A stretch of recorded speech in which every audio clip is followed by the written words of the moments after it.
మనోభావాలు దెబ్బతిన నా కొడుకు నా వీడియో చూడొద్దు. కులపిచ్చి నా కొడుకు నా వీడియో చూడొద్దు. మనసున్నోడు, మానవత్వం ఉన్నోడు, అయ్యో నిజమే కదా, దేవుని మొక్కితే తప్పేంది, అందరికీ దేవుడేగా అనుకున్న వాళ్ళు మాత్రమే నా వీడియో చూడాలి. వేరే నా కొడుకు ఎవ్వడు చూడొద్దు. నేను ఫస్టే చెప్తున్నా. ఎందుకంటే నా మాటలు ఇంటే శరంగాల నా కొడుకు అయితే ఆడు ఊరు పెట్టుకొని చస్తాడు.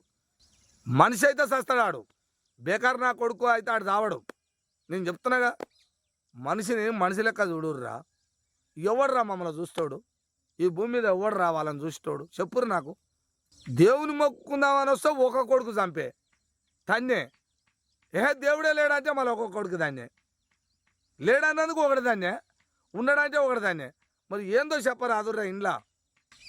ఇట్లా జరుగుతున్నాయి ప్రజలారా. మీరు కూడా నేను అందరికి చెప్తున్నా, మనము ఆత్మతో మొక్కుతాం దేవుణ్ణి. ఈ కొడుకులు బిజినెస్ కోసం, దొంగ వ్యాపారాల కోసం, రాజకీయాల కోసం అట్లా నటిస్తారు. అందరు కాదు, ఎన్నో ఒక కొడుకు ఇట్లా ఉంటాడు. ఇలాంటి కొడుకే ఇప్పుడు వీడు ఉండుగా స్వప్న వెంకటరామరెడ్డి. అటువంటి కొడుకులే నాటకం చేసి మొక్కుతారు, నమ్మిస్తారు ప్రజలని. మేమురా 10 రూపాయలున్న కొబ్బరికాయని తీసుకొని పోయి భక్తితో కడుపులో ఏవైతున్నాయో అవన్నీ నిజాలు మొక్కుకొని వస్తాంరా. అంత ప్రేమిస్తాం మేము దేవుణ్ణి, అంత ఇష్టపడతాం. మా బాధలు ఆయనకే చెప్పుకుంటాం. అటువంటి వాళ్ళని గుళ్ళకి రానియకుండా పూజలు చేయొద్దని అవమానించి తోలుతావురా. సర్పంచ్నే అవమానించడం అంటే సామాన్య ప్రజలని మీరు గుళ్ళలకు రాణిస్తారని ఎట్లా నిక్రమం ఉందిరా? ఇట్లా రాష్ట్రం అంతా ఎంతో జరుగుతున్నాయి కానీ ఎవరు చెప్తారు బయటికి? యాన్నో అది బయట పడ్డది, సర్పంచ్ కాబట్టి బయట పడ్డది. ఇంకా వేరే వేరే ఊర్లలో గుళ్ళకి రానియరట, గుడి దగ్గరికి రానియరట, తొంగి చూసినందుకు అంటారట. గిది ప్రజలారా, ఇటువంటి కథలు జరుగుతున్నాయి. మీరు కూడా మంచిగా ఉండాలి.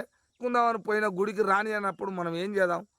పొయ్యి మొక్కి తనులు తిందామా? పొయ్యి మొక్కి సద్దామా? మరి మనకి ఏ గుడి చూపిస్తారో చూపించమన్నారు ఆ కొడుకులని అడుగుతున్నాం. మరి ఇక నేనేమన్నా, మేము మొక్కుకోవాలిగా. మాకు బాధ వచ్చినప్పుడు, మాకు పండుగ పబ్బమో ఏదో ఒకటి ఉంటుంది, ఆపద ఉంటుంది, మాకు దేవుడు కావాలి కదా. మరి ఏడనో చూపి అని ప్రజలు అంటారు, చాలామంది అంటారు ఆ పేపర్ చదివినాక అందరూ. అందుకనే మరి దీని మీద ఏం చెప్తారో చెప్పాలి.